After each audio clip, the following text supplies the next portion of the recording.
Good evening, everyone. I'm Grandmaster Evgeny Miroshnichenko, known to some as Miro, and it's my pleasure to welcome you to the Algorand Finals, the tournament we all been waiting for. The Algorand Series took place on FIDE Online Arena, and today we will be watching the final. So, happy to welcome everyone in the YouTube chat. Please join, ask questions, suggestions, everything's welcome. So it's about 10 minutes to the start of the tournament. And yeah, let's talk a bit about the systems, right? So there were 4 tournaments played before that, kind of a qualification tournaments. And right now, 20 players going to play the final for a very valuable prize, in my opinion. So the prize will be a trip to Dubai to World Championship match. Okay, so there were 4 qualifying events and 5 players, logically 5 players qualified from each of them.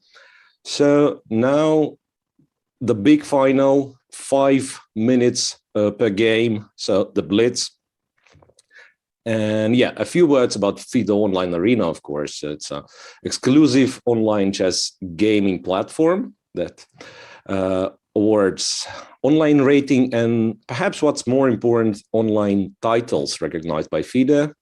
So the tournaments are played, 24/7, so you can join whenever you like. You can play official games on chessarena.com. All right, so we have 20 players from 14 countries in the finals, right?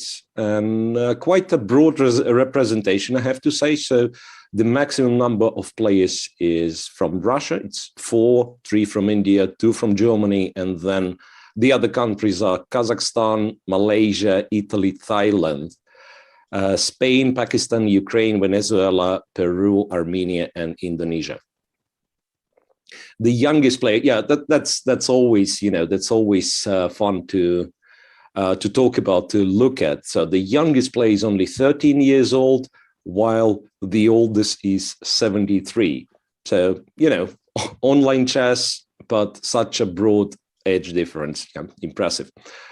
And, I don't know what's going to happen. So typically those online tournaments tend to bring surprises. So we do have ratings of the players. We, technically have a Grandmaster George Meyer from Germany, who seems to be a favorite, at least on the, on the rating list. But anything can happen in online tournaments, which has been proven many, many times. Okay, so a few words about the sponsor of this event. The sponsor, the title sponsor, Algorand. So Algorand is an open source software and blockchain technology company founded by Turing Award-winning cryptographer Silvio Micali. It's the official blockchain sponsor of FIDE World Chess Championship match, which will take place in Dubai, the one that starts in less than a month. By organizing online tournaments on FIDE Online Arena, Algorand gives a chance to all players an opportunity to win a trip to Dubai and visit the match 2021. Well, all players narrowed down to only 20 finalists, I'm afraid, but yeah, still anything is possible, and the winner, the lucky winner, will get the trip to Dubai 4 days, if I'm not mistaken. I do have an information on that one as well. Right, and interesting fact that when you play in FIDE Online Arena, I have to say I've played myself a few games. The official ratings and titles are stored on Algorand decentralized blockchain in real time. So smart contract compatibility of Algorand blockchain comes in handy. So it will be stored for years. And I think, so it's 5 to 6, 5 minutes before the start. And I think that's exactly the moment when I'll be joined by charming women's grandmaster, a famous streamer by, I think it's fair to say, Dina Belenkaya. Dina, welcome. Let me know, how do you feel today about this tournament? Thank you, Evgeny. I'm so excited to be here, to be joining once again World Chess and FIDE Online Arena. And yeah, this is very exciting. Today we'll find the name of the person who is going to make that trip to Dubai. You know, Evgeny, it's not so easy to get there, even if you want just you want to, but it's not enough. There are so many formalities that you need to fill in, and participating in the series of the tournaments can actually provide you this idea. And I am really envy to the person who is going to win this tournament. That is my take on this event so far. Yeah, so it's not just a trip to Dubai, right? So, well, a reminder that it's Russian number one Nepomniachtchi will face, well, world number one Magnus Carlsen in a world championship match. And that's why the trip to Dubai will be awarded to a winner. Yes, and not only you are going to, to a sunny country, better weather than than where we are, I bet, but also you'll visit the starting games of the World Championship. Yeah, and it is +1, as I remember the trip. You will be having a special place for the guest as well. So. Yep. So everything's covered for day's trip. Flights. I bet PCR test will be covered. Okay, we don't know. Well, this is the least of the problems, believe me. Yeah. So the second place will receive an Academy chess set, which is, well, doesn't sound as exciting as trip to Dubai, but believe me, it's a nice chess set. The plastic copy of exactly the same World Chess Championship set that was used for World Chess Championship matches and Grand Prix organized by World Chess. And the third place gets, that's an important thing. So third place gets the 1-year subscription to FIDE Online Arena, the official gaming platform, to play for the official FIDE recognized ratings and titles. And if you don't win, I mean, okay, not everybody gets on top 3, but still you have the promo code Say Dubai, 25% off of FIDE Online Arena Pro subscription. So you can use that one. Yeah, indeed. And you already mentioned it, Evgeny, but the pleasure on competing on FIDE Online Arena is that you can gain ratings that are recognized by FIDE, and they will be also published on your FIDE profile. So it is, in fact, a very eligible place to play chess online. Yeah, well, I remember like when it only started, when it kicked off, and then someone posting his online or arena grandmaster diploma on social media, and it was really, because still me as an older generation, I feel like, okay, these online things and so on, maybe it's just a badge that you put on your social profile, but no, that's very serious. That's you do get these ratings on FIDE website, and those titles are recognized. Yeah, one should not underestimate online chess, especially now, because it is getting more and more popular, switching to esports. And perhaps even soon we will see this as a different branch, of the field. Who knows? And even Hikaru Nakamura himself has already said many, many times that he's seriously thinking of quitting his professional chess career and concentrating more on an online chess. And he might already have done it even without officially saying. Yeah, kind of stealth quitting. Yeah, he's not playing all that often nowadays.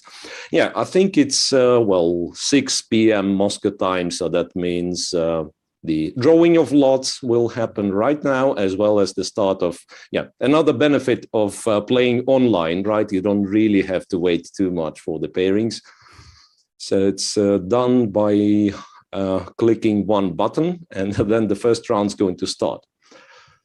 And you can play from the comfort from your own home. Yeah.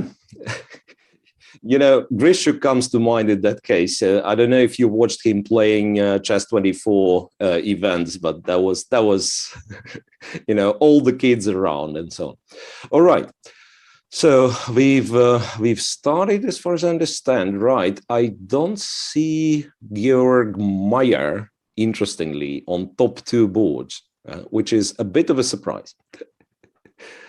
All right, yeah, that's weird. So who do we have? What game would you like to concentrate on? Well, we could try to do both, because it's kind of board 1 is, board 1 is higher rated and normally all the attention pinned to board 1, but board 2 in a way is a little bit more exciting. White already has sacrificed the pawn, now knight e4 and all the play on dark squares. I like white here now. White takes on d5. That's unexpected. And black takes with the queen, which probably there is nothing wrong with it, even though I would consider taking with the c pawn, just leveling the structure up a pawn for good. But still, I think, there should be better for black from now on. That is actually interesting how you can commentate and see 2 games at the same time. I find it extremely exciting as being a commentator. It's normal, you didn't have this feature. So you either have the full list, like 10 games at the same screen, and then you can't do it, or you constrain to only 1 game. Right, on the first board, meanwhile, we have something King's India-ish, and I can't really add much more to that. I mean, it does look that black's position is good. Namely because the bishop is on e7 and it can go to d8 and b6 later on. But other than that, it's nowhere near as sharp as on a second board, right? So it's kind of more positional in a way. Yeah, and right now bishops are swapped off the board, meaning that black is now alone with his bishop on e7, which is quite surrounded by dark. But the pawns are the same colors.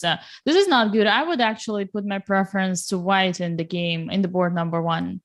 Yeah, well, perhaps. Well, I believe the moment black played bishop d7, perhaps it wasn't the best move, but yeah, that's okay. Queen d7, now e4 starts hanging. And well, actually, if b5 is a playable move, black might be back on track.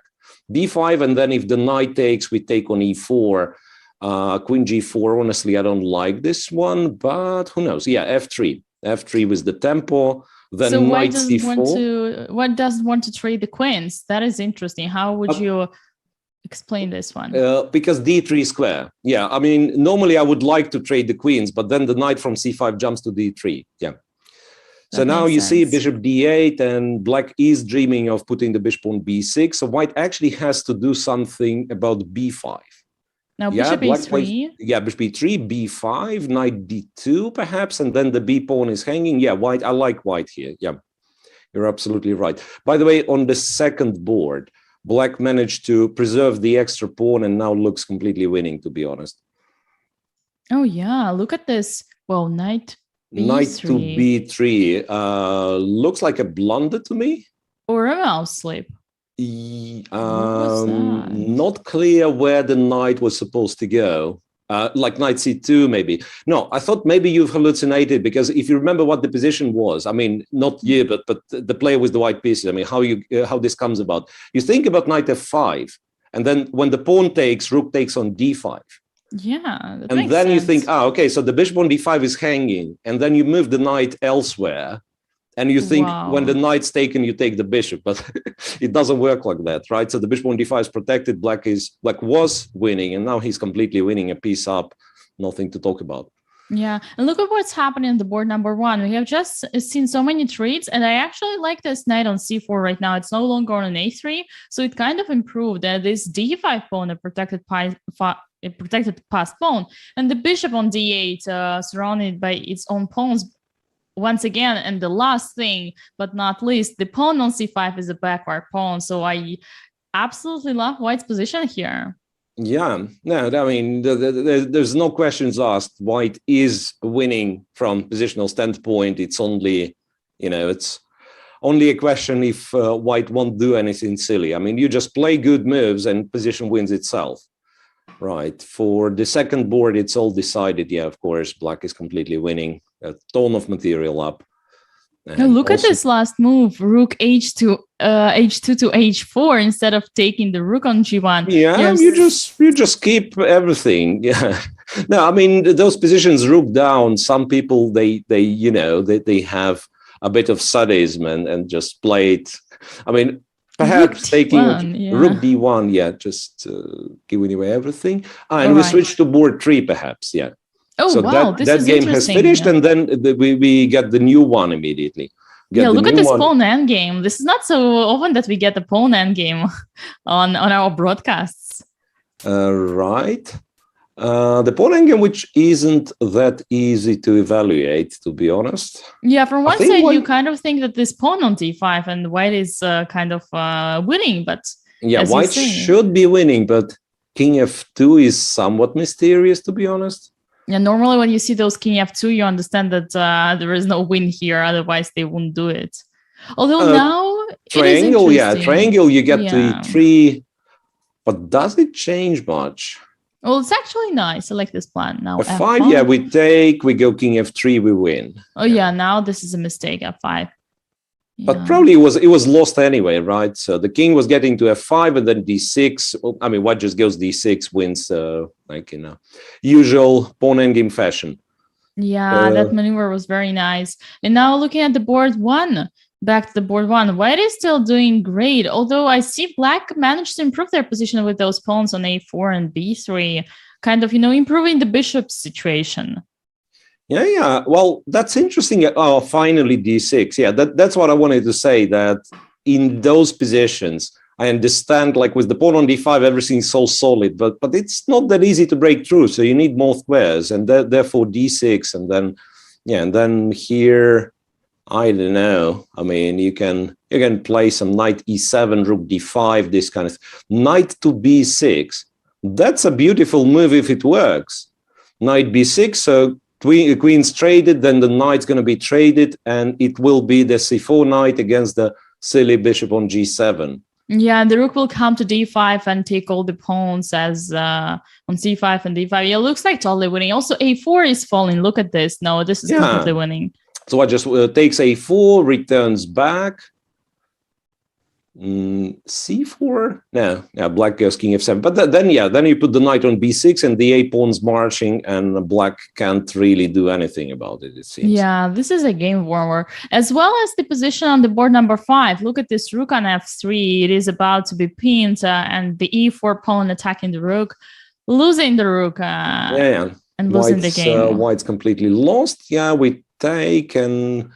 white's on second. White's on second. Yeah, so white not only he has the lost position, but also he's running out of time.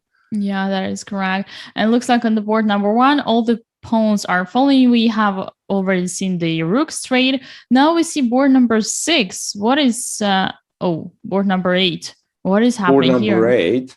Rook out of 10. Yeah, rook ending, takes. Everybody's taking everyone. Black's the pawn up c4. C5 is a tricky move now. c5, if white takes c4, king f4, clever. That is smart. And rook c5. This is actually interesting, because now you have to play e4, because you need to, that's correct. You need to bring your king, white's king, as fast as possible. Yeah, so black goes with the king b6, king d4, king b5, and then you move the rook and it's just a draw, yeah? Yeah, hopefully for white. Yeah, move the rook, put the king on c3, rook h5. Ow, rook h5 was perhaps... I don't like this check, I have to say. Yeah, king b4, a5. Now check on d6. Black is winning. Check on d6. Cut the king away. c3 is also good as well. Nice. Now c3 check is good, and then just take. The yeah, you can take and then give a check. Yeah, so black is actually winning, but he won on time. That's the point. Okay. Black just won on time, and I believe a round is over.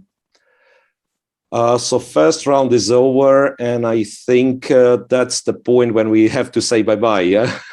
Thanks very much for joining, Dina, and guys in the chat, everyone, you have to bear with me. I'll do the rest of it alone. Yeah, thanks very much. It was nice seeing you, and I believe we are up for a very, very entertaining tournament. Absolutely, Evgeny. That was a big pleasure for me to join you. That was very, very fast. I wish next time we were staying there longer together. But as far as for now, I wish you a very nice broadcast, and hopefully the strongest player will win. Yeah, thanks very much. All right, so let us actually check the list of players if we can, because to my surprise, the highest rated, Georg Mayer, whom I've announced to be the favorite, at least as they say, a favorite on paper on the list, right? He wasn't playing board one, so I wonder if he's present at all. But we can't do that for now because, the next round has started. And yeah, that's quite an interesting participant. I've paid attention when, when I was checking the list, MW playing on the first board. So we don't really know what's the name of this person. Okay, perhaps the organizers know, because you have to, I believe you have to submit documents at least at the point when, you win the prize. But I don't really know, so I will refer to this person as MW. Okay, and despite his not so high rating, 1,600, he does reasonable things. Knight to d5 and then support the knight with c4. That's how you play such positions. And it's quite an interesting Petrov on the second board. Yeah, castles and on the second board, I believe white has to be better, specifically because black played queen moves in the opening, right? So the queen on e4. So now it would seem that black is even better developed, but it's an illusion, and the queen, the position of a queen on e4 will cost black quite a few tempi. So now a3, b4, not necessarily I agree with that, but is okay. Then bishop to b2, knight to c3, I believe. You can actually consider c2, c4 now on the second board. And quite interestingly, on board one, we have somewhat similar position to round one. Yeah, so I think we have the same player with the black pieces who has played with white in game one, and now he kind of defends the opposite side of the same position. Yeah, queen to b7, queen b4. Seems that white has protected e4, but this a5 move is very nice. And now the queen is kind of overloaded. You have to go to a3, and then black just takes on e4. And the pause black has taken was just to figure out which knight will take on e4. Okay, bishop e3. Then I would, f5. That's I wasn't fast enough to mention it. Yeah, f5 is typically how you play such positions. f5, white probably needs to put the rook on c1 and rook a to c1. Rook a to c1, so that in case of f4, he captures on c5 and tries to block black's kingside. On board two, actually black managed to get away with his early development of the queen. I actually like black's position. So after knight e5 on board two, I would just trade on d1, play knight b to d7, and I would think that I'm okay, even though b4, b5 might be a bit of an issue. Maybe you play a6 first here, in fact. Maybe you play a6 first and only then play knight d7. Knight h5 is an interesting move, trying to stop f2, f4. I'm a bit surprised with white's recapture on d1. I would think the other rook was supposed to take. Yeah, it seems that Mayer is not playing indeed. So, which makes, in a way, which makes this competition a little bit more interesting because, as I said, George would have been a huge favorite. Okay, so on board two, black's knight on f4 is nicely placed. It's not that easy to get rid of it, so you can't really play g3 because h3 pawn is hanging. And black might have some ideas like bishop c2, bishop d3, trade the bishops, get the knight to d3. I wonder if knight e1 is the move. Okay, bishop to c3. Now it's about the time for black to develop his pieces. Yeah, knight d7, even though since black has played f6, the knight on d7 is not that nicely placed.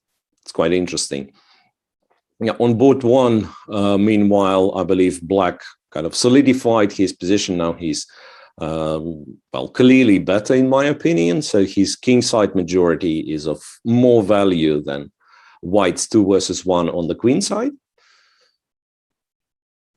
Right, and board 2, I can see this potentially being better for white in terms of structure.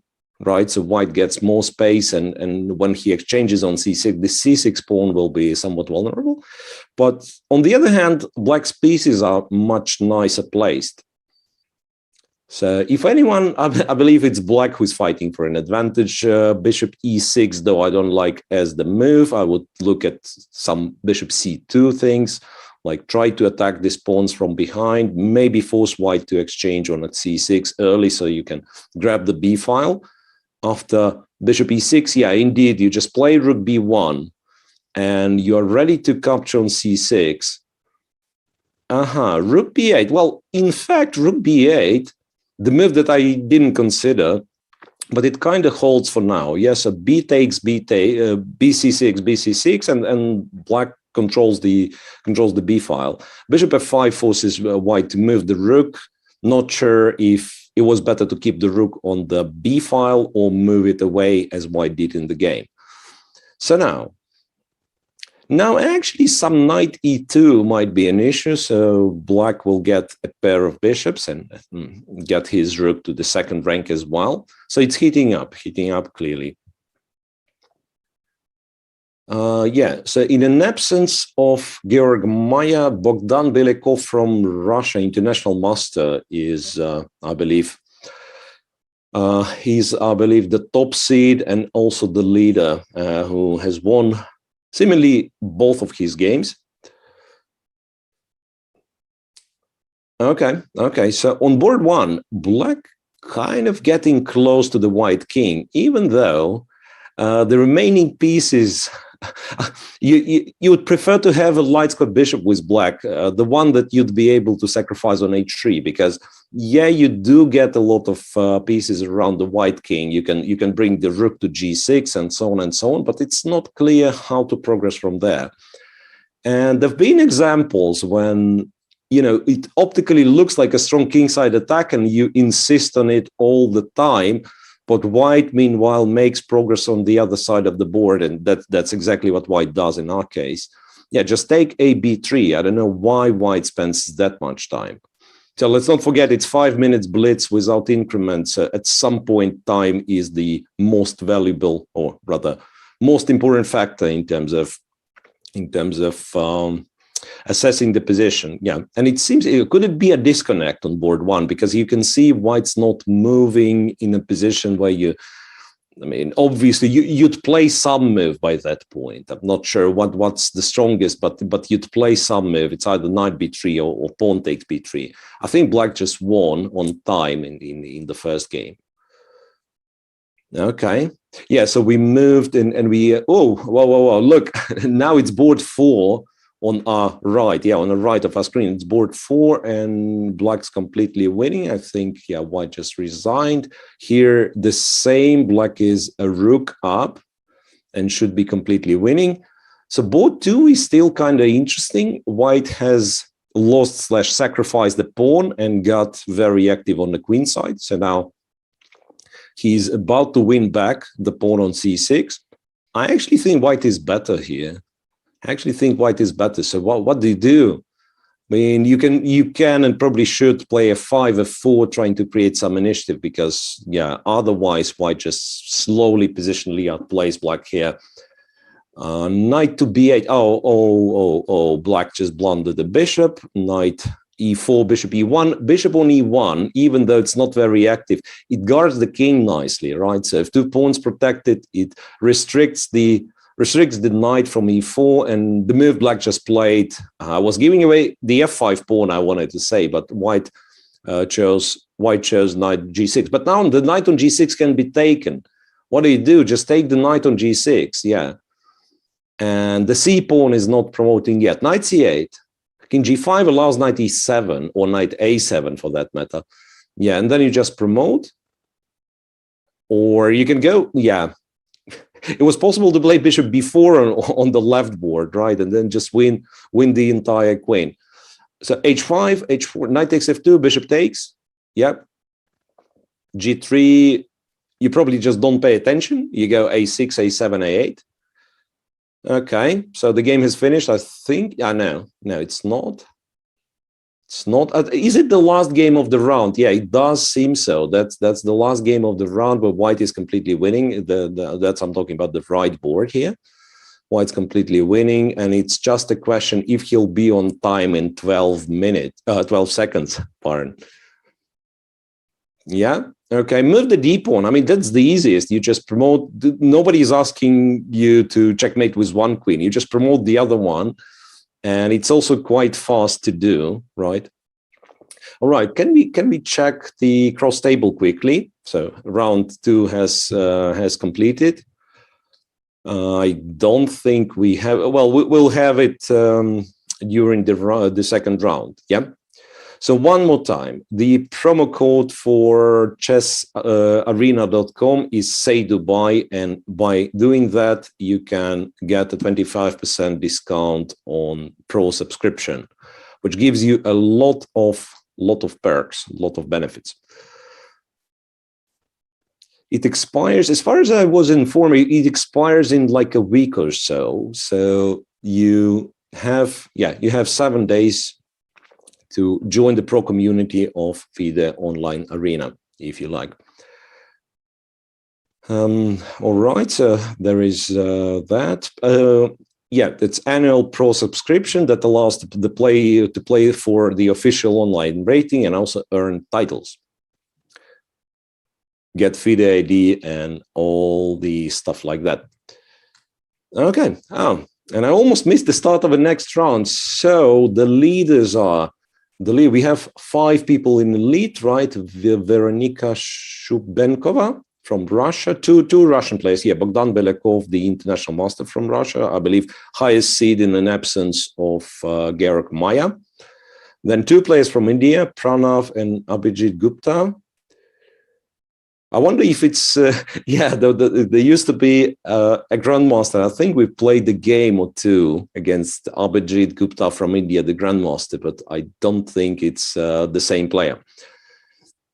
And Jasper from Philippines, also in 2 out of 2.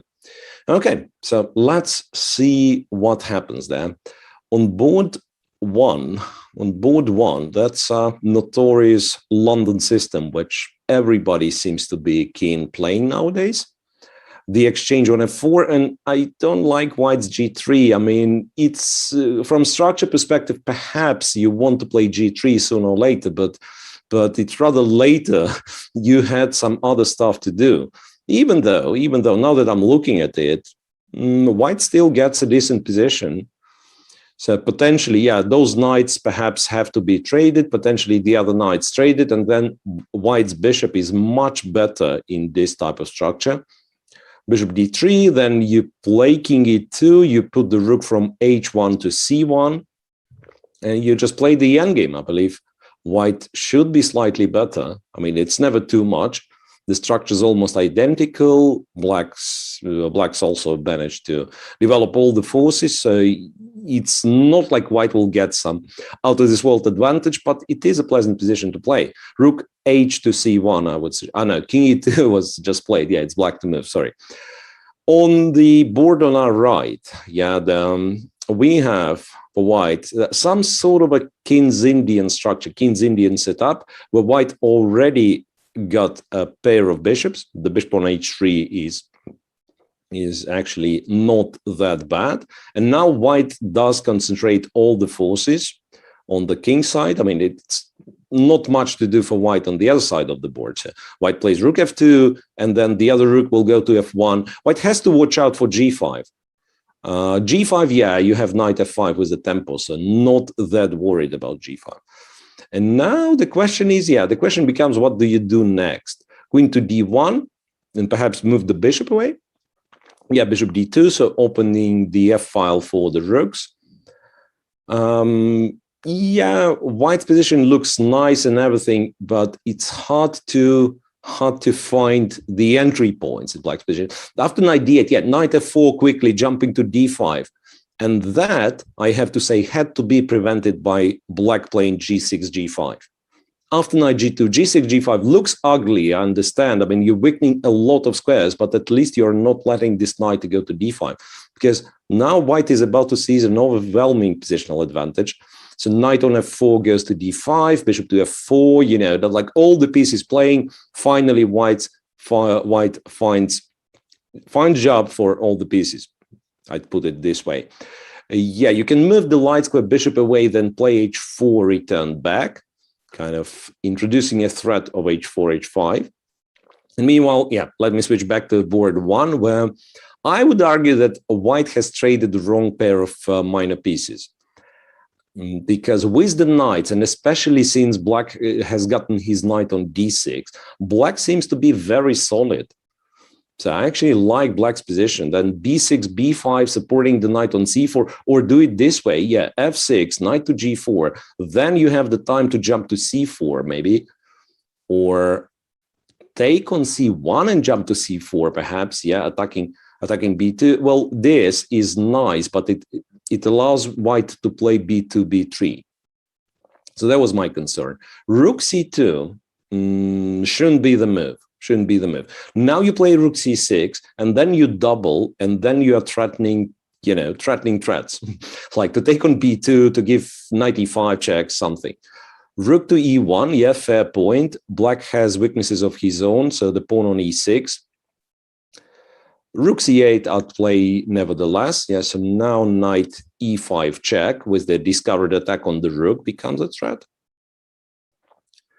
On board two, meanwhile, do we see the repetition? So bishop g2, queen d6. Yeah, white is trying to repeat the moves on board two. And white has played h3, which is a surprise. I would rather go with h4 and bishop h3. h3 is, well, there is nothing wrong really, but it doesn't really help white in terms of developing the initiative. So it's kind of an empty move, right? h3, well, maybe king h2 for that matter. Queen c1 is a nice trick. So now knight h5 was threatening. Black decided to take on f4, gf4, and now white has to regroup to the g file. f5, I don't like it, honestly. I don't like it unless white is ready to sacrifice it. After g5, white either committed, you know, a huge positional sin by letting black put the knight on e5, you know, the blockade and everything, or white's going to take on g5 and then take with the bishop. If this works, then I'm taking back all the criticism. Rook f3, this might be too slow. Rook h8, I'm afraid, yeah, white's going to take on g5 with vengeance. King f8, yeah, correct. You have to run away. You have to run away, and king f2, and now knight e5, put the other knight to c6, and black is solid. Rook h7 is fine, but I would not be able to, you know, to reject such a tempting move as knight e5 was. But still, now black seems to be better in this position. So black's going to put the knight on e5 nevertheless. Then the other knight might go to f7 as well. I think black does well on our board too. On our board one, by the way, I've forgotten to look at this game for quite a bit, and now it seems that white actually does great. Knight h3, sacrificing the b2 pawn with a check, but intending to play knight g5 check himself. I think objectively, white has to be close to winning. Yeah, just simply, it's an even number of pawns, right? And black might even be a pawn up if he captures on a3.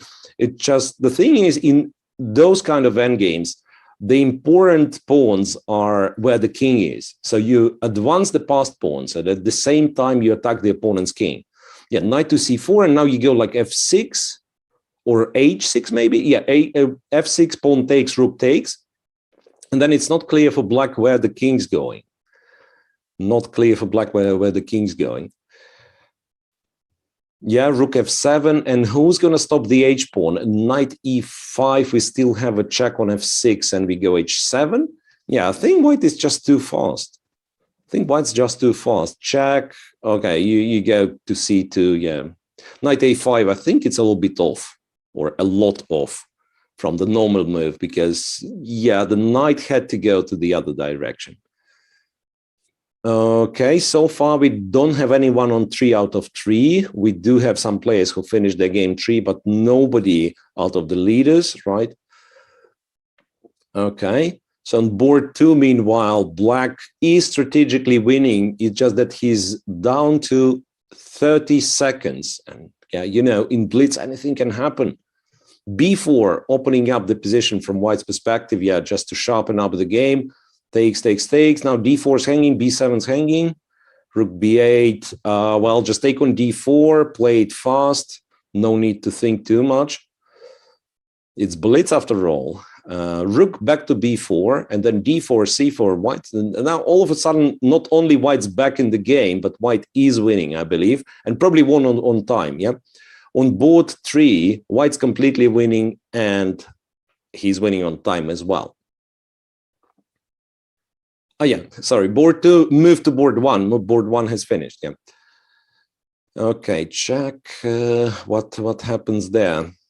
On our left, let's say. Okay, that's just winning for White.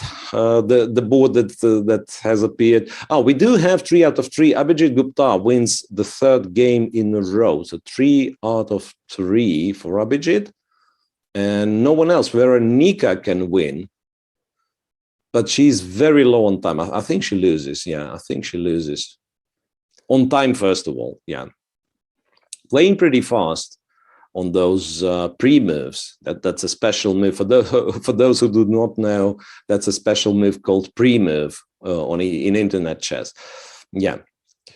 So 2 players from India, Abhijit Gupta and Pranav V, are on 3 out of 3, will face each other. I believe, yeah, we are done with round 3. Okay.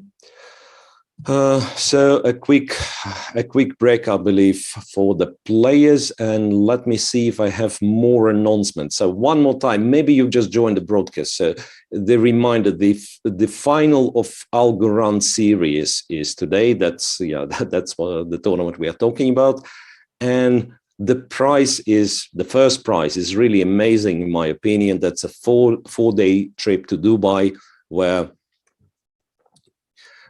you know, the World Championship match is taking place. So you get the trip to Dubai, you'll get to visit the Dubai Expo to see the players, Jan Nepomniachtchi, Magnus Carlsen. So it's a great opportunity. All right, and do not forget, you can get, you can get a discount to the pro subscription of FIDE Online Arena, arena.com, where you can play rated games, and the rating on Arena is recognized by FIDE. So that's. And I think the pro subscription is the 3rd prize in this tournament, while 2nd prize is the chess set, the official chess set of World Chess, the one that World Championship matches and FIDE Grand Prix were played. Okay, now we are getting to some serious games. I can see in both game 1, game 2, players playing, well, kind of heavily theoretical lines. On board 1, it's some sharp Sicilian that I would not take responsibility of claiming what the move is.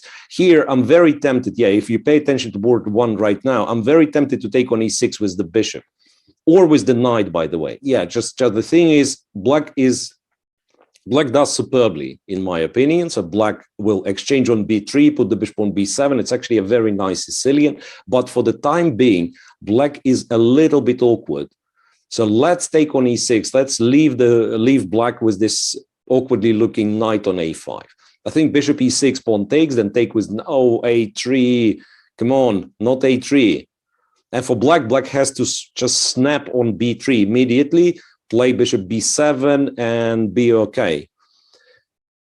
On a second board, that's quite interesting. White just played f5, and kudos to player with the black pieces, immediately recognizing how dangerous bishop g5 would be. So knight e8, no, it wasn't that smart. Knight e8, I just realized it was blundering the queen, but White apparently pre-moved bishop g5. That was awkward.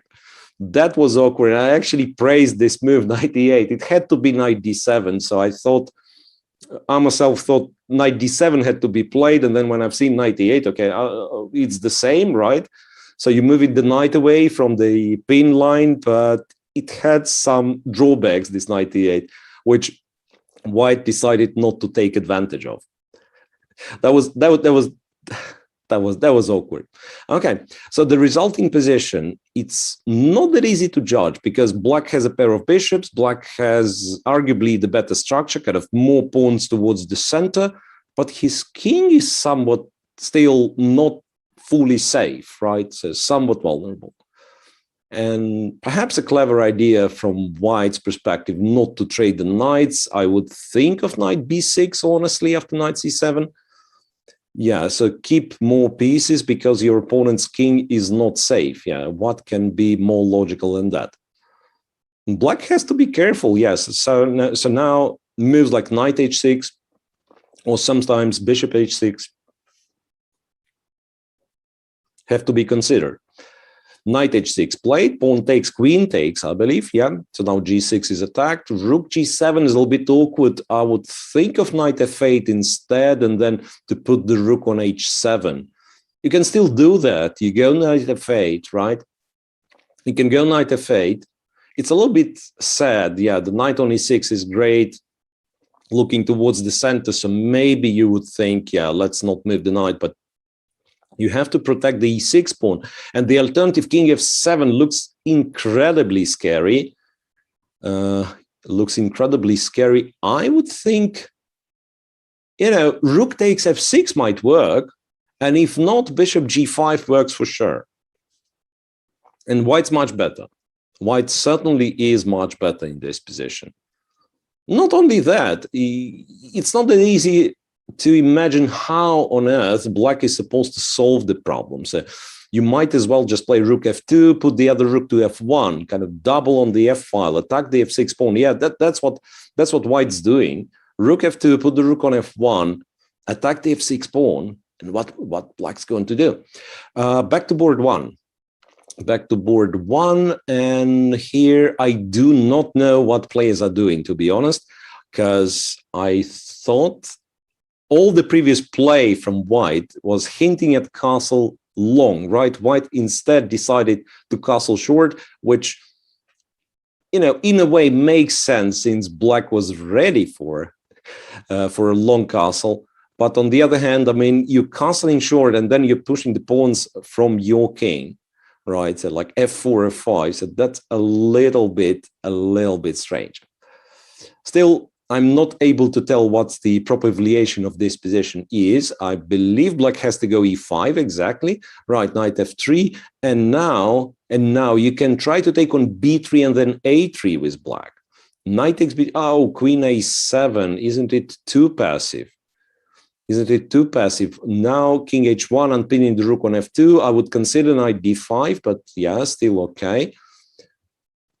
Bishop d8. Aha, so that's the point of Black's play. So he goes queen a7, he goes bishop d8, and then puts the bishop on b6. Meanwhile, on the other board, White just went to swap the queen for swap the rooks, the pair of rooks for the queen and the pawn, and White continues the attack. Yeah, knight f5 using the pin of the g pawn, attacks the rook, attacks the pawn on g6. So objectively, no questions asked. White is winning. He still has the time. White has half a minute less than Black in this game, but still time's enough, 1 minute 46 seconds, and it will be exceptionally hard to play for Black. Rook to g8, not retreating the g7 rook. That's an interesting attempt because I believe perhaps even objectively and from human standpoint for sure, White should have taken on d6 because, you know, that knight, it was so active, it wasn't worse than Black's rooks. So now White has to be winning completely. I believe bishop g5, king f7, and then bishop h6 would seal the deal. Queen b8 works as well. White basically has queen and the pawn against knight and rook, so decisive material advantage. So I'll switch to board one, where some trades happen, and now I believe White is close to winning. just take on e5, play bishop e3. Ideally, you would prefer to stop black from castling. I don't know why bishop e3 wasn't played. Knight e5 castles actually turns the position upside down. White might still be better, but now it's black who starts having threats on the e-file. So g6 is well-timed break, because if you let black play rook e8, you'd find yourself under very unpleasant attack with white. I believe g6 is just, you know, a bit of disruption. So takes, and black, I believe, has to take on f1, and after rook takes f1, maybe go queen d4. It's somewhat uncomfortable for black, because you don't want it to react to g6. I mean, if you take on g6, white takes with the knight, threatening some knight e7. If you go h6, well, no obvious punish immediately, but you know, your opponent has the pawn on g6, so your king will always be checkmated on the back rank if it's a check. Yeah, so takes on g6. Now, of course, it's a question for white to trade on f8 first and then take on g6, or take on g6 immediately. Both are viable options. White decides to take on g6 immediately, so now it's black who probably is going to take, take on f1, take on f1. But now white has a threat of forced checkmate. Knight e7, king to h file, and queen h5 will be a checkmate. So black actually has to be ultra careful. Rook to e8. And e4 is hanging. That's a very sharp game, honestly. That's a very sharp game. Rook f4, queen d4. Once again, e4 is hanging. There is no knight e7 tricks. Bishop b2, black just takes on e4 with the rook. Or even the queen, and then rook takes. Yeah, it's absolutely unclear what's going on. Black has to be careful, though. Rook takes e4, it's a checkmate in 2. Bishop e4, king g1, yeah, that's super, super exciting. Just missed how did the game on board 2 finish, but we will find out later. Okay. So on board 1, it's hard to say what's going on. So both are very short on time. White's time's running out, like 7 seconds. Rook takes g7, king takes g7, bishop d4. King goes to h7. I think black is winning. Yeah, black's winning completely, as well as on the clock. So check and just not get checkmated. White's gonna run out of time. Queen a3, blundering the queen. Queen takes 2 seconds for white and completely winning position. That's why we love blitz. That's why we are watching a lot of blitz. So check and then take the rook, and queen f7, queen g6 is a checkmate, but it's black who wins because white is running out of time. That's a drama. Okay, on board 7, which is a board on our right, and I believe the last game in progress for this round, black has to be winning. Rook takes e4, a bit of a trick, but doesn't really help. So now a couple of checks, followed by c2. I think the c pawn just promotes. Yeah, check. If king c1, bishop e3 first. If king elsewhere, then c2 check. Yeah. Black's just winning. He also has a little bit more time. Yeah, bishop e3, you win the rook, you win the game. Not much to do for white. Yeah, you have to surrender your rook, and rook up. You're down on time. I think black's going to win this game. Right, we finally have a sole leader, who is Abhijit Gupta, with 4 out of 4. Quite quite a convincing performance for now, but we still have more rounds to come. And let me see. Yeah, so one more time, a reminder, we are talking about the Algorand Series, the final here, and let's not forget that Algorand is and had been the sponsor of World Chess for quite some time. Yeah? So it's open source software and blockchain technology founded by Silvio Micali, Turing award-winning cryptographer. Official blockchain sponsor of FIDE World Chess Championship match. I believe the last match, and I don't remember if before that, but the last match and a forthcoming match on the World Championship match of 2021. Right. And round five is on the way. Abhijit Gupta, the leader, 4 out of 4. He's facing Veronika Shubenkova, So it's already quite a tricky pairing. So Abhijit is on 4 points and Veronika is on 2.5. But the machine pairing made it so that they are playing together. That's quite impressive. And on board 2 is one of my favorite favorite openings of my childhood. I don't quite remember how it's called. Is it a from gambit or something? So it's basically f4 e5, and after white takes, black goes d6, sacrifices the pawn. So g4, knight to g5, it kind of has to be good for black, if I remember correctly. Knight f3 is not the move. However, little do I know, it seems that white knows what he's doing. Knight to g5, yeah, now e5, bishop e7, and then just move the knight away, perhaps, and white will be a piece down. Yeah, white loses the knight on g5. That's the entire point of this line. Knight e4, okay, so black takes. I'm not sure about knight e4, because the pawn on e4 won't be that easy to take. So what do we have in the upper part of the cross table? So we have Abhijit Gupta on 4, then we have Pranav, Alexei Belov, and Rostislav Yarin on 3. So only 3 players on 3 out of 4, and then it's Veronika on 2.5, Jasper on 2.5, and possibly some others. Yeah, Janat from Kazakhstan on 2.5. Okay. So on the second board now, I believe it's fair to say that white is a piece down for not sufficient compensation. There is still some compensation, especially if white manages to castle short, to control the f-file. It's not that the position is automatically winning for black, but let's be fair, the compensation is not enough. On board 1, Abhijit Gupta is a pawn down, but I believe he has sacrificed this pawn for nice-looking positional prospects, yeah. And who knows? Yeah, who knows how this game unfolds? Of course, for Veronika and as well all the other pursuers, it's very important to win the direct encounter against someone who is on perfect score. Because if you lose, that means you were already behind before this round, and then the guy extends the lead. That's really huge. And I have to say, in the online blitz, draw is very, very, very rare result, unlike in classical chess, right? So basically we are talking winning, losing here, because when you play on seconds, we've already seen this. Absolutely winning position can be blundered away with one move. All right, so on board 1, I have to say Abhijit is outplaying Veronika, so white is much better despite his pawn down. I don't like black c6 takes b5 a few moves ago. Yeah, after rook e8, what do we do? g3 maybe? g3, yeah, well, just be solid. White is in the lead.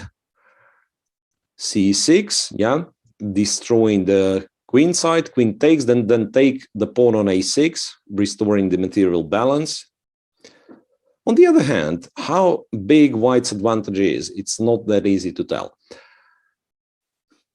Okay, we'll see it later. For now, I'm really curious to see what's going to happen to board 2, because white's compensation is about to go away, I wanted to say, but since rook f5 was played, it's nowhere near clear. So now the bishop on g5 is hanging.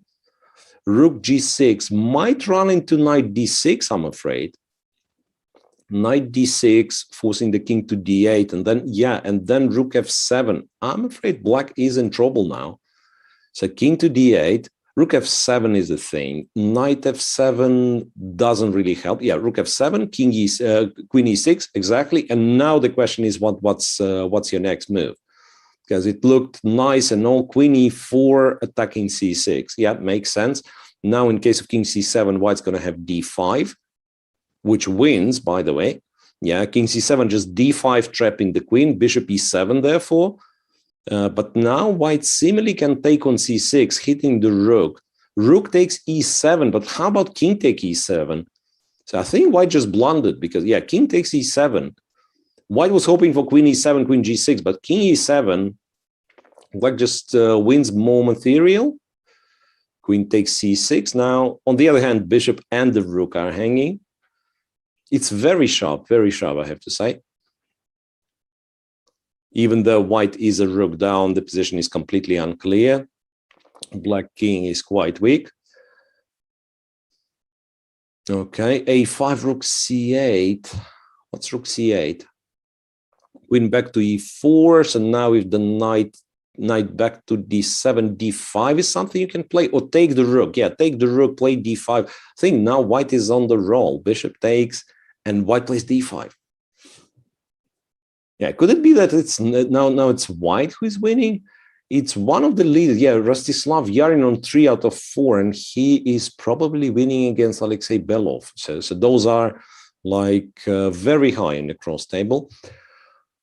And on board 1, that's still this slow positional grind, I wanted to call it, still continues. Rook f1, self-pinning the knight on f4, but on the other hand, white starts having threats like knight h5 in some instances, knight takes e6 in some instances. So quite interesting how this is going to develop. Yeah, on board 2, white's completely winning. Now he'll equal the material balance, right, after bishop e6. Queen c5 for some reason. Not a bad move at all, but you could have taken the bishop first and then figure out from there. Yeah, just take on e6, bishop d3, white decides to continue the attack. White decides to continue the attack without capturing the bishop. Okay, rook to f6 played. So now we take the pawn on a7. Bishop on e6 still hanging. I mean, that's a mystery. What was wrong with taking the bishop on e6? Even though looking at this position, white is so active, black pieces are so poorly coordinated that white is still winning. Now you just push the a pawn forward. You go a6, you go a7. Yeah, white wins. On board 1, I think black managed to establish some sort of a fortress. It's not that easy to get to black's weaknesses, okay, one of them being the pawn on e6. So white actually turns back, protects the f1 rook, and now perhaps is planning to move the knight, you know, trade some pieces, maybe later on attack the g4 pawn.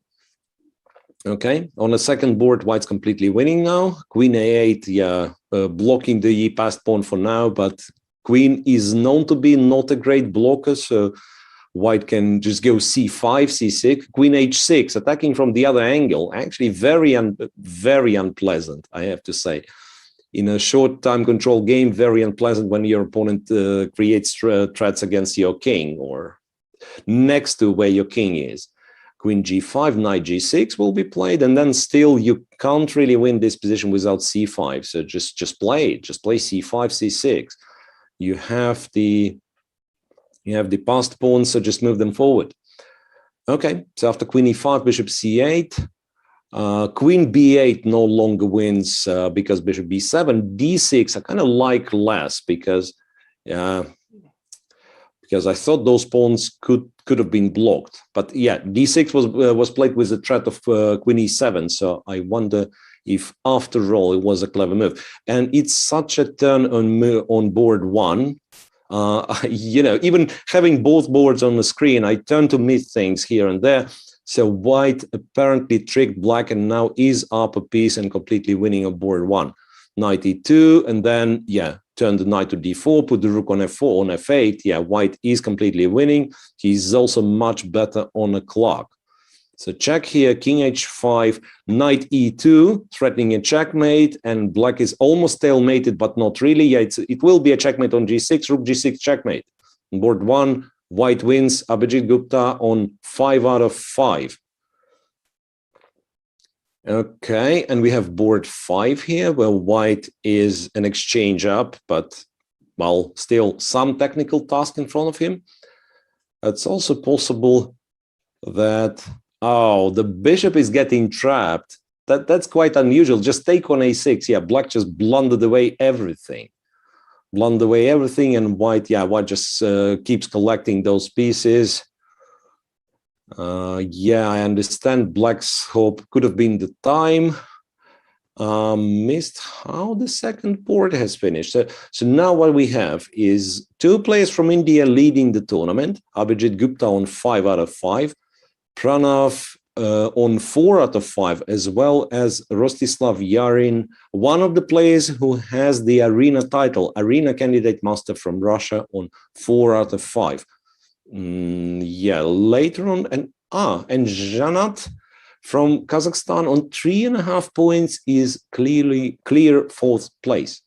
So interestingly, when you have, not such a wide field of players, and you have the leader who's on 100%, right? So if someone has the plus score, someone has to have the minus, and therefore the scores of other players are not that high sometimes. And you can see that the player with 3.5, which means on +2, is clear 4th place. Right, so we start round 6. Question in the chat, no cheaters in the final? Well, we hope not, but that's always been the case with Arena official tournaments, that even though you have the list of people who scored the best score, the official results will be announced a little bit later. So there will be a special commission checking for fair play. Therefore, I would only be able to read out loud, the final cross table, but I won't really declare someone a winner. I don't think it's the case, but still formalities have to be kept. Okay, so we have quite an original opening on board 1. White has played some sort of a bird opening. I've missed a bit the opening moves. So I don't know if it started with b3 or f4, but it's understandable what White is trying to get: put the bishop on b2 and control all the dark squares in the position. d4, well, d4 is a little bit surprising, especially in an absence of a light square bishop, which we, by the way, lost for a pawn. I just realized. It's incredible. Incredible. I was looking at the structure. I was wondering, not saying anything loud, but I was wondering how exactly you've gotten there, just to realize that White is a piece down. Yeah, then it changes everything. Then it changes everything, of course. On board 2, we have Bogdan Belякov, the international master from Russia, who, by the way, started with 2 out of 2, then lost 2 in a row. Now he's back to 3 out of 5 plus 1. And he's playing against the 2nd place, and that's one of those tricky theoretical lines. So now White captures. I wonder what Black does. Does he take on b3, which might be the case? Yeah, takes on b3. Now White has d4 takes c5 intermediate, which probably wins him a pawn. Yeah, d takes c5. Now if bishop c5, we just take back the bishop on b3. So after d c5, Black will probably have to move the bishop away from b3, and White wins the pawn. Black will have the opposite colored bishop, so maybe a chance for survival, but not more than that. Right, on board 1, Abhijit Gupta seems to be absolutely dominant. He's in a position to win 6th game in a row. I believe queen b6 is one of the tricky moves, or blundering rook b7. Yeah, queen b6 wouldn't have been that smart. Knight f6, solid and simple. Rook c7. Yeah, you do not have to be tricky when you're a piece up. Just play solid moves and win. Yeah, on board 2, Black has taken exactly the route I was talking about. And yeah, even though White's a pawn up, Black certainly has some compensation, might be enough for a draw. On board 1, nothing much to add. Black is still a piece up, rook b8, putting the rook to the open file. You just have to reorganize the pieces a little bit, because the bishop on b7 or bishop on g7 in this structure, even though you're piece up, it doesn't do an awful lot. So probably you play bishop f8 at some point, you go e6, you swap the bishops. The famous saying, the more you swap, the less you blunder.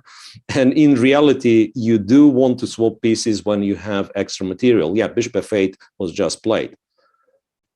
On the 2nd board, I think, both sides pursuing their goals, right? So White still the pawn up. White, pushed his a pawn forward a bit. So now bishop e7, yeah, exactly, bishop e7, force Black to move the pawn to c4 and then block it on c3.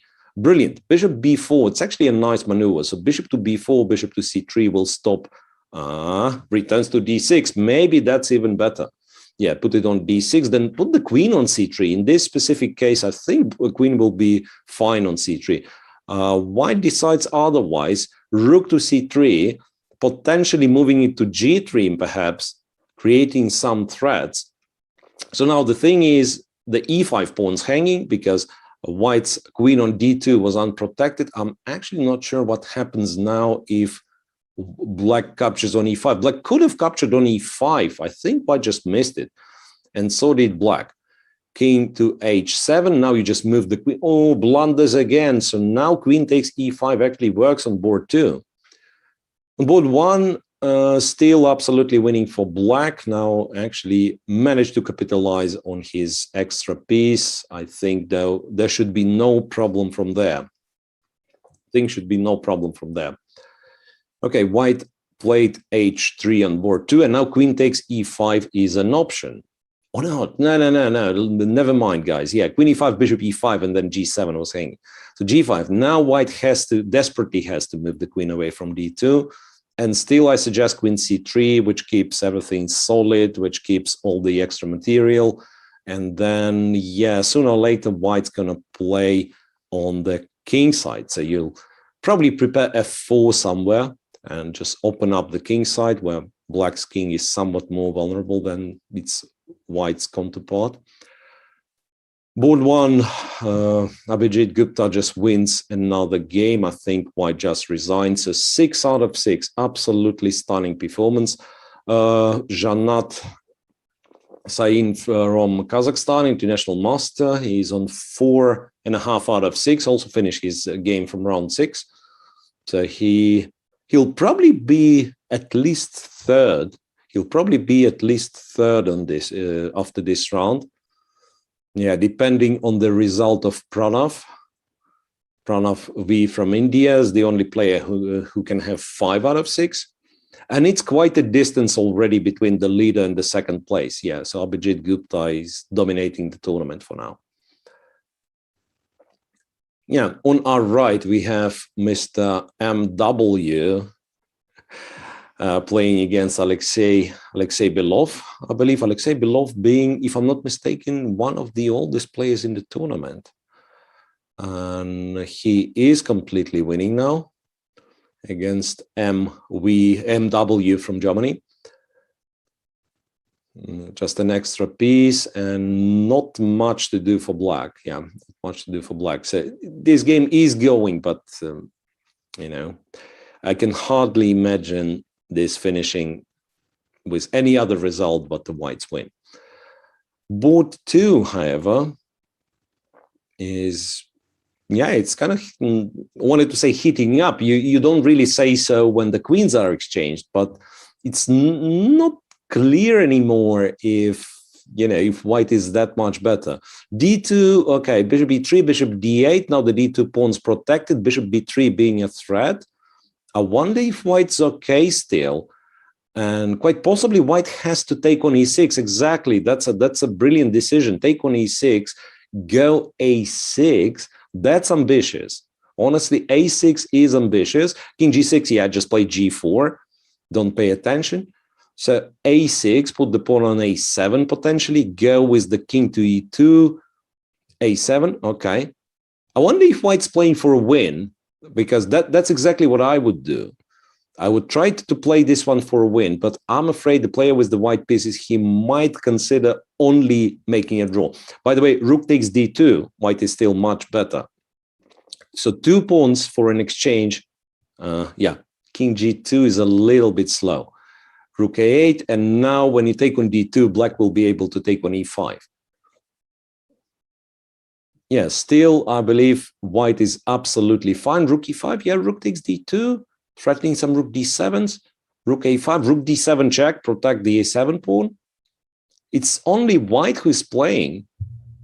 Yeah, king f6, okay, rook h7, a tricky move, and then move it all the way back to b7. By the way, on the board on our right, that's incredibly painful to watch when the time of a player runs out. So honestly, that's if there are drawbacks of an online blitz, it's such so that you basically are in the game, you see 10 seconds left and you know what's coming, you'll lose on time. So I personally prefer the time controls with an increment, but yeah, it was obviously up to organizers, and a lot of people like it otherwise. And after all, 5 minutes is just good enough to play a chess game. Right, so on our right, it's some endgame of white seems to be completely dominant, and on the second board, it's all pitted out to a draw. So 3 pawns each, absolutely nothing to talk about. I believe they'll repeat the moves right now. No, white actually went rook g8, so white is trying to play for a win for whatever reason. King e2, rook b3. I mean, is white actually playing with fire? Because it's no longer about the position, about the time, and time is running out. But hopefully they didn't agree a draw. No, they didn't. And I believe now black simply wins on time. King e2. King e2 was an attempt to win on the position, and it still is. Check on f2, king g3, e5, play e5. Now, it's all about the time now. Yeah, it's all about the time. Who is better with those pre-moves? Who is better playing kind of random moves without too much thinking? And it seems to be black. It seems to be black. Yeah, black wins. And here you go, the cross table. So Abhijit Gupta on 6 out of 6. Pranav on 5 out of 6. So 2 players from India clearly leading the tournament. No one can come close, except for Janat Sain, international master from Kazakhstan, who is on 4.5 out of 5.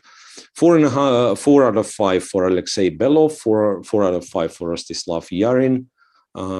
That's it. Yeah, that's it. Veronika, the best female player for sure, is on 3.5, only +1.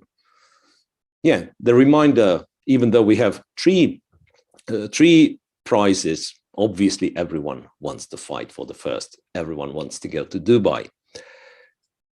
Where, once again, want to remind you, is the World Championship match 2021 taking place, right? Any more announcements? Oh yeah, guys, by the way, just checking, so we had 3 players from India. 2 of them are leading the tournament. Where's this third Indian player? I don't see him. The reminder that you may get yourself as many benefits as the third third prize winner of this tournament by subscribing to Online Arena Pro subscription, and you can get 25% off by using the code SAYDUBAI. Okay, so I believe now the most principled game we will have on board 1, and perhaps I will try to concentrate on it start to finish, where Abhijit Gupta, the leader on 100%, is facing Janat Sain. So even if Janat wins, it does not change the situation, right? So Abhijit will be in the lead.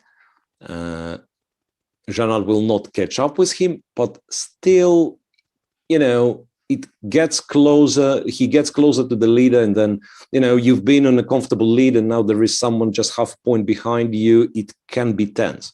So that's a very, very important game, of course, for both.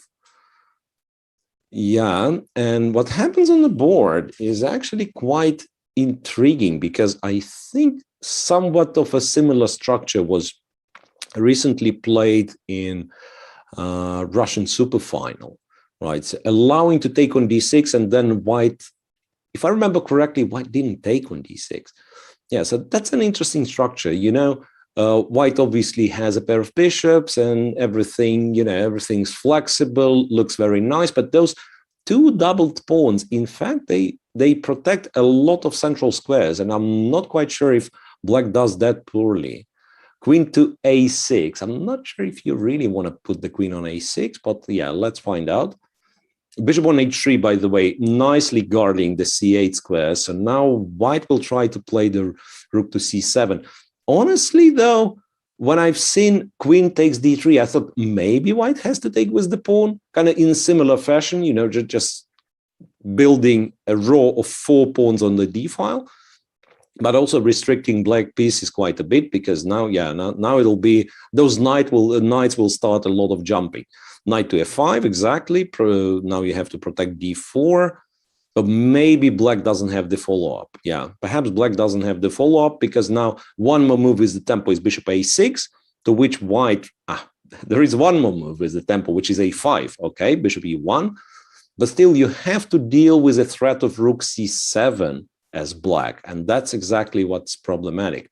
Or in this case, after bishop e6, white might as well consider going rook c6. f3, yeah, fair enough, just drive the knights away. f3, knight f6, then you have to protect d3 first. Then you go g4. Bishop d2, well, I'm not sure. I would prefer g4, yeah, exactly for this reason, because now black kind of solidifies with h5. White could have played g4 and then developed the bishop from e1 to the other diagonal, right? Like play bishop g3, right? So now, okay, rooks are getting exchanged, rook c8. Maybe black is not doing all that bad. I mean, it looked terrible at some point, but I'm no longer sure that it's the case, especially if white won't be able to play g4 quickly. Okay, bishop d3, understandable, just, you know, controlling the central squares, maybe looking after the e3, e4 break. g5. g5 is very aggressive. Knight goes back to e2. g4, yeah, g5 was the idea to play g4, to exchange the f3 pawn and get control over e4. That's lovely.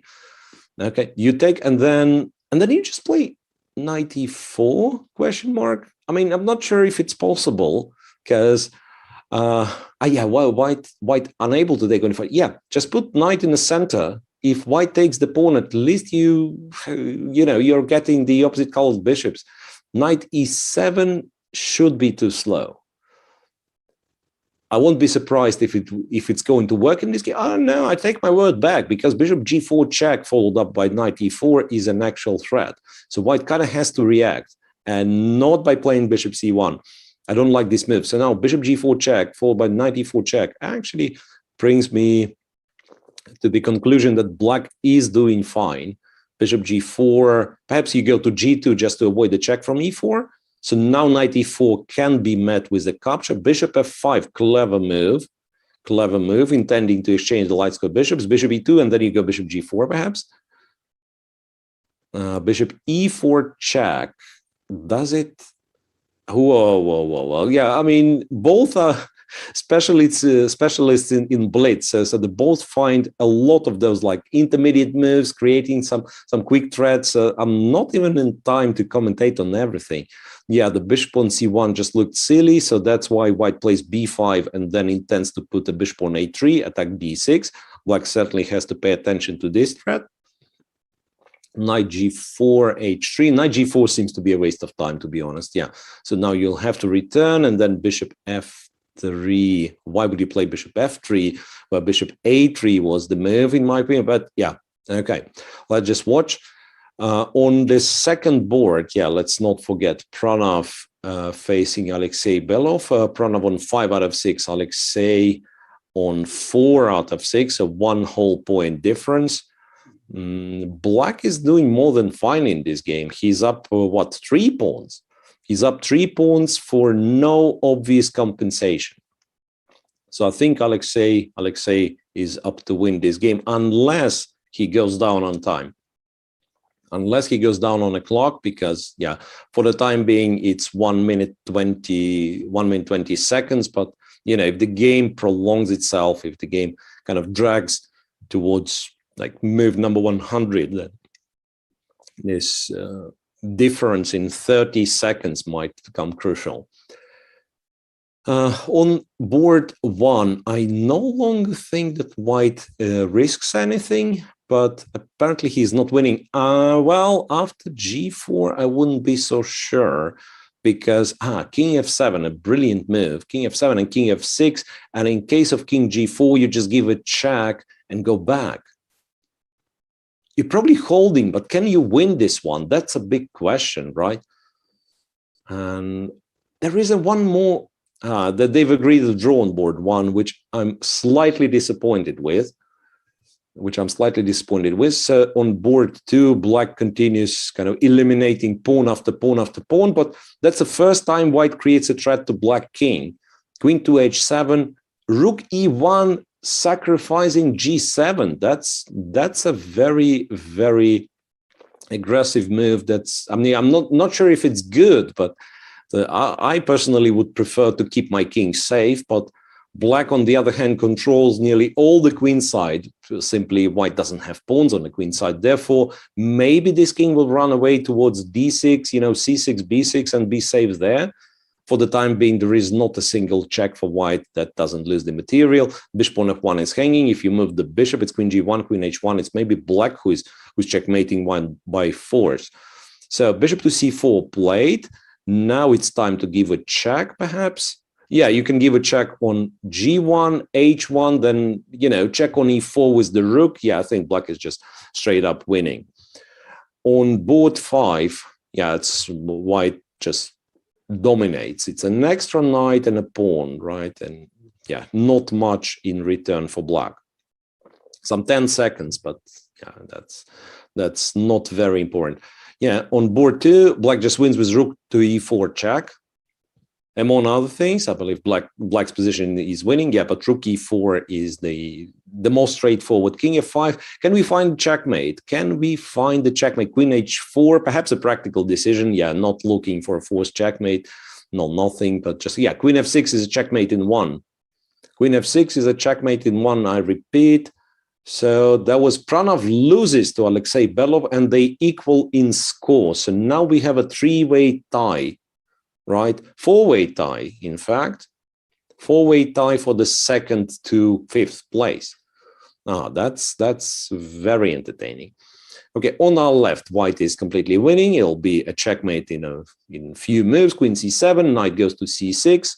Well, not that much time left, 7 seconds left. Yeah, it's just that black has no way absolutely to stop the checkmate. Take on b8 with the checkmate. Queen c8, yeah, still white's winning. So that's a draw. And on our right, the game's still going. It's on board 7. So I don't even know the scores of those players, but yeah, they still continue fighting. King to d4, king to f3, protecting the g3 pawn, that freeing the rook. Yeah, that makes a lot of sense. So now rook e2 with the intention to go to e5, take on f5 and get to connect passed pawns. So now, well, maybe black shouldn't have taken on a4.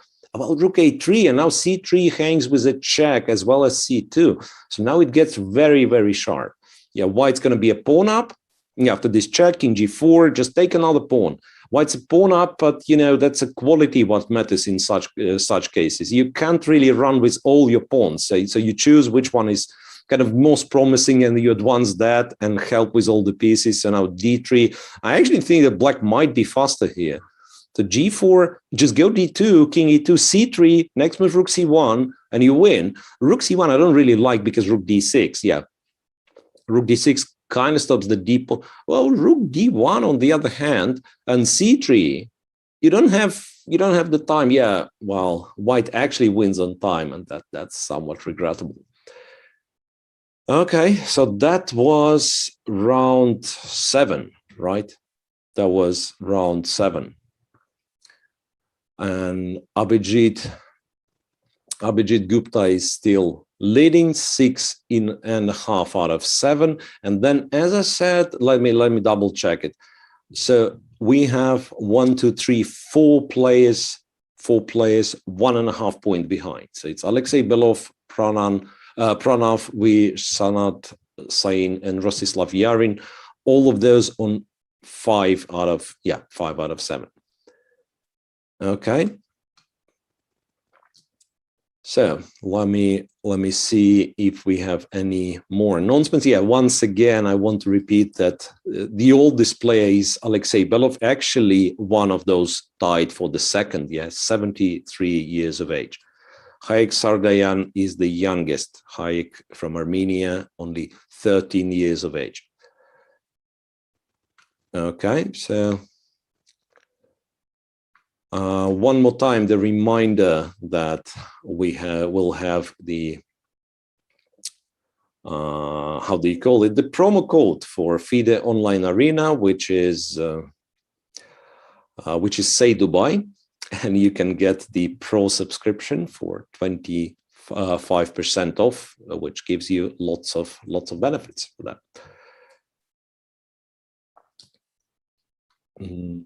Right.